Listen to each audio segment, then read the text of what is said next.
multiplication. Times and division lang yan. Oo. Tapos, di ba nakita nyo yung sa unahan, di ba x lang siya.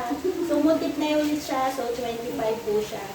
Usually, pag parehas lang po ng side, automatic ika-cancel na po siya yung ano. Ngayon, may nagtanong sa akin, bakit wala na pong meter? Kasi hindi na po siya meter, pieces na po siya kasi plants na kasi siya. So, yun po yung tatandaan niyo lagi na pag may guhit, division siya lagi. Kasi yung iba, nalilito sila. Basta pag nakita kayo ng x, multiplication. So, katulad nitong x, multiplication siya. Dahil may guhit, parang, ano lang siya, minultiply tapos, kung anong sagot dito, i-divide lang siya. Yun na yung makukuha ka agad. Parang, hindi ko complicated. Nakita yung X. Ano gagawin?